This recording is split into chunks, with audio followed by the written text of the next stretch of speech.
शं वरुणः शन्नो भवत्पर्यमा शन्न इन्द्रो बृहस्पतिः शन्नो विष्णुरुक्रमः ॐ शान्ति शान्ति शान्तिः।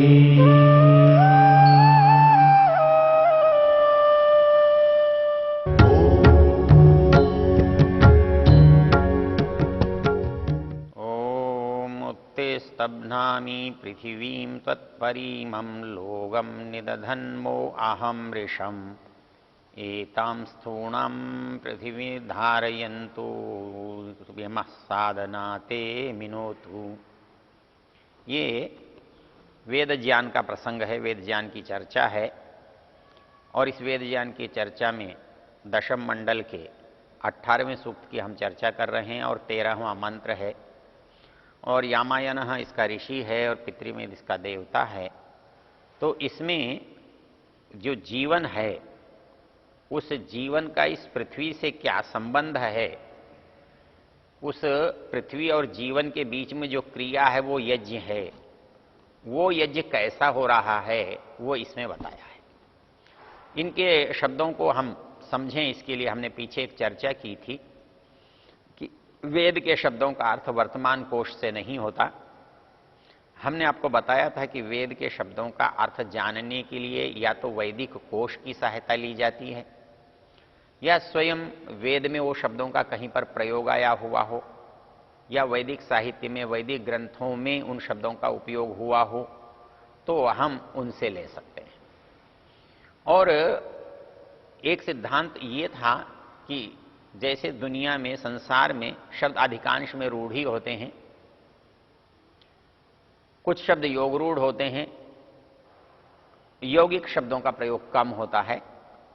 इसके विपरीत वेद में यौगिक शब्दों का प्रयोग ज्यादा होता है, योग रूढ़ का कम होता है और रूढ़ी का नहीं होता है। वेद में रूढ़ी से अर्थ नहीं करते। ये नाम इसी वस्तु का है और सदा इसी वस्तु का रहेगा ऐसा नहीं है। ये नाम इस वस्तु का है, ये नाम इस गुण के कारण इस वस्तु का है और ये गुण जहां जहां होंगे वहां वहां ये नाम चला जाएगा। इसको यौगिकता कहते हैं। और इसके कारण से अर्थ को कम शब्दों में अधिक कहा जा सकता है। एक बार ऋषि दयानंद से प्रश्न किया कि यदि भाषा में एक शब्द के अनेक अर्थ हों तो अर्थ करने में बड़ा संकट आता है, इसलिए एक वस्तु का एक वाचक शब्द होना चाहिए। पहले तो ऐसा होता नहीं है, लेकिन यदि किसी भाषा में ऐसा है तो उसमें बहुत शब्द पढ़ने पड़ेंगे क्योंकि विषय तो अनंत है। तो ये भाषा का दोष कहलाएगा, गुण नहीं। और एक ही शब्द के अनेक अर्थ होने से एक शब्द से बहुत सारे शब्दों का, बहुत सारे अर्थों का पता चल जाता है, यह गुण है। जहां तक प्रश्न यह है कि अर्थ का निर्णय कैसे होता है, वो होता है, उसके नियम हैं, प्रकार हैं, प्रसंग हैं, उनसे होता है। तो रूढ़ी से होता है, योग रूढ़ से होता है, यौगिकता से होता है। तो ये निर्णय जो अर्थ का जब हम करते हैं तो वहां पर वेद में यौगिक प्रक्रिया को, यौगिक रूप को अधिक मात्रा में लेते हैं, अधिक अवसर लेते हैं। तो इसलिए जब उन शब्दों का हम अर्थ करते हैं तो अर्थ करना हमारे लिए सरल होता है। वेद में जो शब्द आते हैं उनका उस मंत्र में घटना चाहिए, पूरा मंत्र प्रसंग में घटना चाहिए और पूरा प्रसंग वेद के अनुकूल होना चाहिए। ये तीन मुख्य बातें यदि हमारे पास हैं तो हम उसका अर्थ ठीक कर सकते हैं। और इसको जानने के लिए भी जिन तीन बातों की हमने चर्चा की कि हमें जो शब्द है उसका वर्तमान कोश से अर्थ नहीं बनेगा, उसके लिए वैदिक कोश में जाना पड़ेगा। वैदिक कोश में नहीं मिलता है तो वेद के वैदिक साहित्य के संदर्भों में जाना पड़ेगा, तब हमें वो अर्थ आएगा। तीसरी बात जो हमें समझने की थी कि अर्थ रूढ़ी नहीं है वेद में, या तो योग रूढ़ होगा या यौगिक होगा, तो उसके यौगिक अर्थ को करने का यत्न करेंगे तो आपको आसानी से वो चीज समझ में आ जाएगी। यदि इन 3 स्तर की बातों को कोई भी वेद पढ़ने वाला स्मरण रखेगा तो उसका वेद पढ़ना सरल हो जाएगा और उसको ये नहीं लगेगा कि इसमें विरोधी बातें बहुत हैं। तो इस दृष्टि से जब हम विचार करते हैं तो इसकी जो वैदिक साहित्य है उसका और कोई प्रयोजन नहीं, यही प्रयोजन है कि आप वेद मंत्रों का ठीक ठीक अर्थ कैसे कर सकते हैं, और उसको ठीक अर्थ करने के लिए ही इन ग्रंथों की रचना हुई है। इन रचना को पढ़ने से, इन ग्रंथों को पढ़ने से वेदार्थ में सहायता मिलती है। ऋषि दयानंद कहते हैं, यदि वेदांग पढ़कर, व्याकरण आदि पढ़कर वेद पढ़ने में यदि रुचि नहीं हुई, वेद पढ़ने में गति नहीं हुई, तो इनका पढ़ना व्यर्थ है। क्योंकि ये इनका प्रयोजन केवल भाषा नहीं है, भाषा तो अनायास आ जाएगी, लेकिन भाषा का जो प्रयोजन है वो सिद्ध होना चाहिए। तो ये भाषा का जो प्रयोजन है वो कैसे सिद्ध होगा, तो वो ये बात इन पंक्तियों से, इन शास्त्रों से, इन विचारों से समझ में आती है। तो मंत्र कह रहा है, उत्ते स्तब्नामी पृथ्वीम त्वत्परिमम परीमम लोगम निदधन मो अहम ऋषम। प्रकरण चल रहा है सृष्टि की उत्पत्ति का, और उत्पत्ति का, सृष्टि की उत्पत्ति में बाकी चीजें तो पहले उत्पन्न हो चुकी हैं। सबसे अंत में जो चीज उत्पन्न हुई है वो सबसे मुख्य है संसार में। ये भी कुछ इस तरह से है जैसे मुख्य अतिथि जो है सम्मेलन की सारी व्यवस्थाएं, सज्जाएं हो जाने के बाद आता है, उसको हम मुख्य कहते हैं, अर्थात उसके लिए ये सब हो रहा है। और इसका क्रम जब उलटता है तो सबसे पहले मुख्य ही जाता है। जो सबसे बाद में बना है, सबसे अंत में आया है, उससे उल्टी दिशा जब चलती है तो उसको पहले जाना पड़ता है।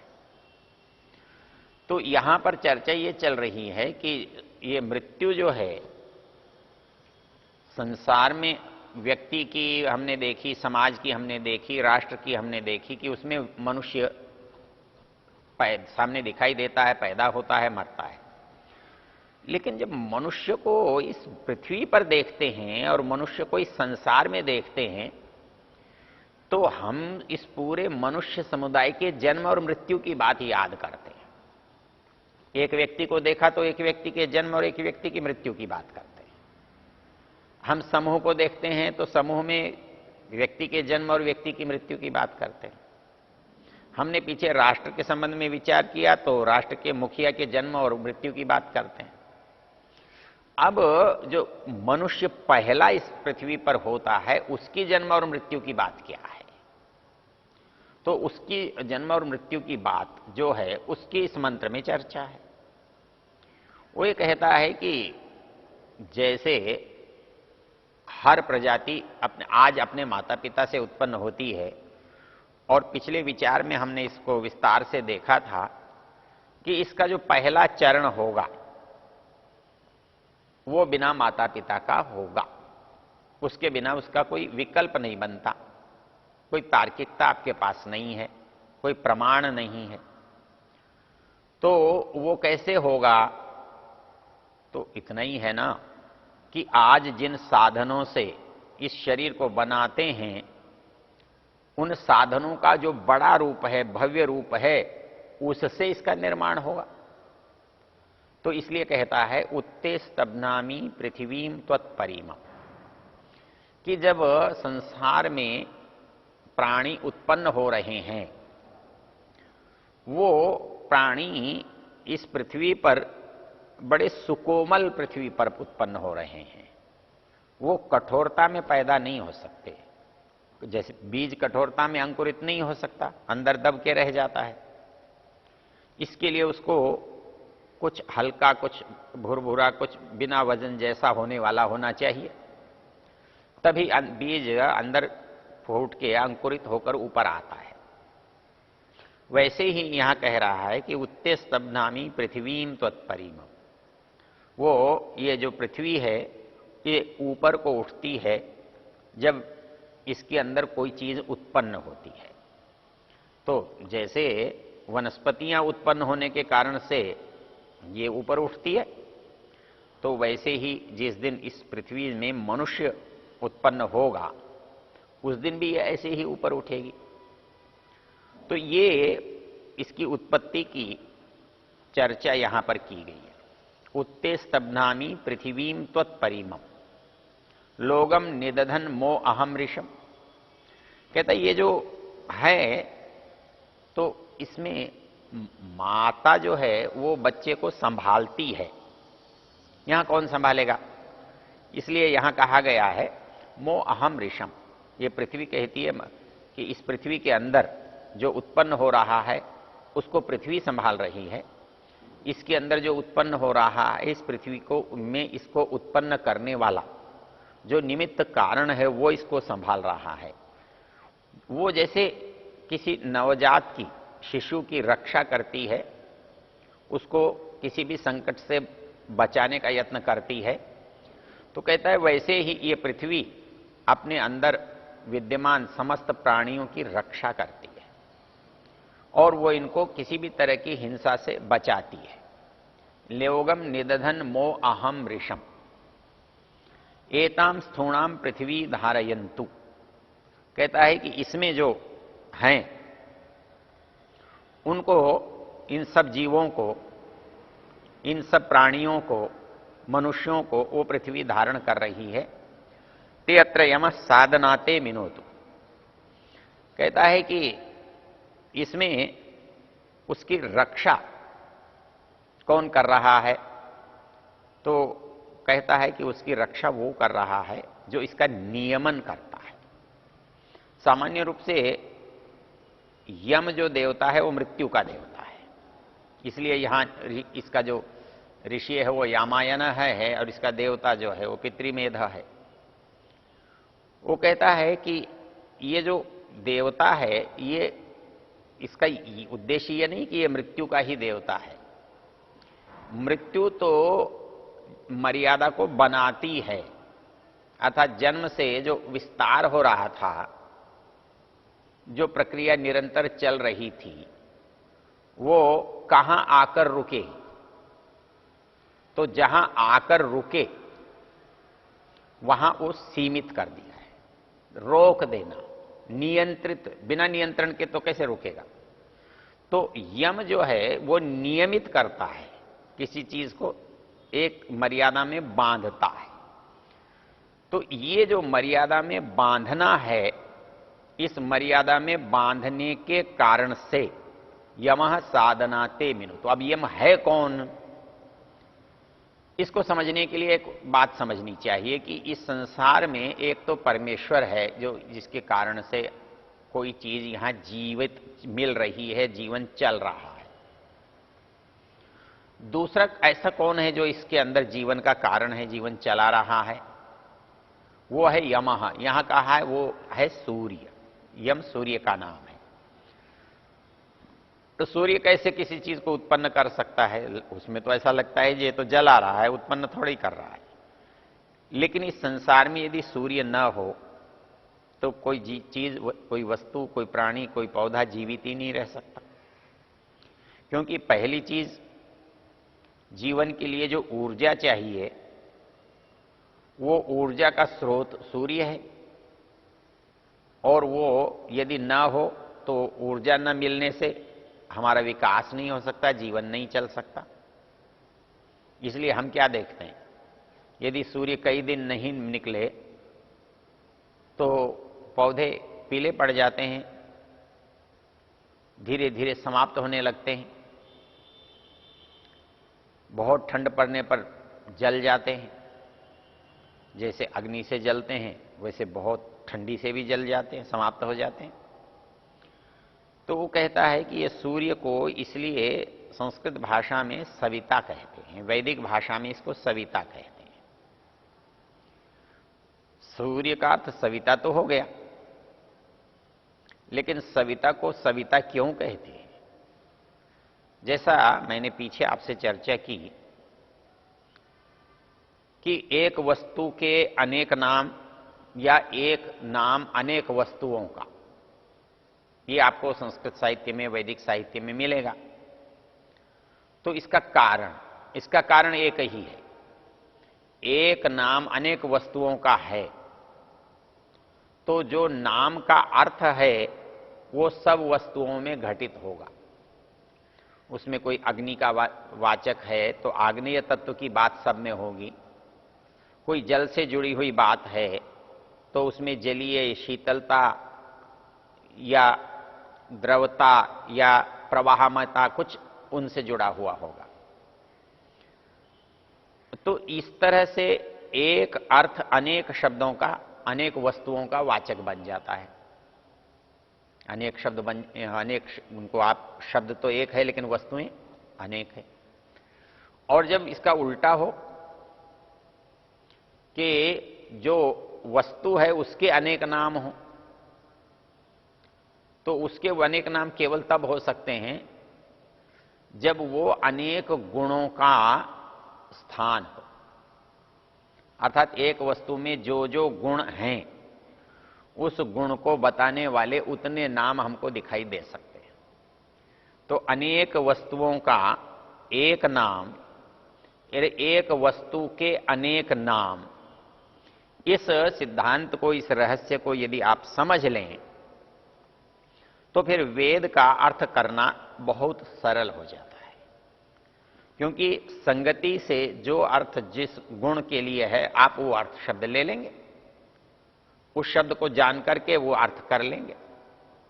वैसे ही यहां सूर्य के लौकिक भाषा में भी बहुत शब्द हैं। इसको मार्तंड कहते हैं, इसको सविता कहते हैं, इसको रवि कहते हैं, इसको रश्मि समूह कहते हैं, रश्मि अधिपति कहते हैं, बहुत सारी चीजें हैं। तो हर एक शब्द का कोई न कोई आधार है। जो प्रातःकाल उदीयमान सूर्य है उसको आप मार्तंड नहीं कह सकते। मार्तंड जो है बिल्कुल दोपहरी का जो सूर्य है, गर्मी का जो सूर्य है, उसके लिए प्रयोग में आएगा। लेकिन जो कोमल सूर्य है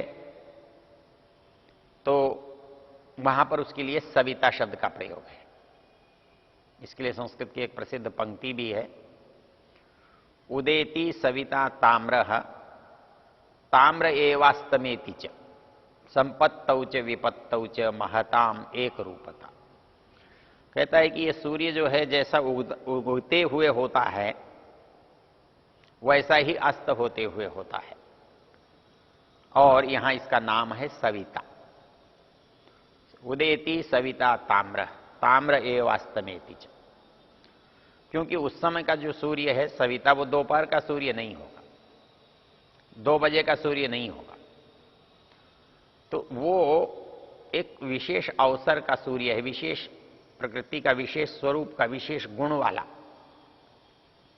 तो एक ही शब्द अनेक अर्थों का और एक अर्थ के लिए अनेक शब्द, ये हमारे यौगिक सिद्धांत का परिणाम है, परिणति है। इसलिए वेदार्थ करते समय जब इसको हम ध्यान रखते हैं तो आप यम नाम के देवता की, यम नाम के व्यक्ति की, यम नाम के आचार्य की कल्पना करके बहुत सारी कहानी सुनते हैं। लेकिन यहां तो ये कहा है कि यम तुम्हारी रक्षा करता है। आपके हिसाब से तो यम तो मारने वाला देवता है, मृत्यु का देवता है, तो मृत्यु का देवता रक्षा कैसे करेगा? लेकिन यदि इसका शब्द का अर्थ आप समझ लें तो ये बात आपकी समझ में आ जाएगी कि कैसे रक्षा करता है। क्योंकि यम जो है वो नियंत्रित करने वाला है, अपने अनुकूल बनाने वाला है, नियम में चलाने वाला है। इसलिए सूर्य जो है वो इसको नियम में चलाता है। इसलिए यहां कहा तस्म यमः साधना मिनोतु। वो सूर्य इसको अपनी ऊर्जा से, अपनी शक्ति से जीवन दे रहा है और इस तरह से ये संसार उसके जीवन से, ऊर्जा से चल रहा है। ओम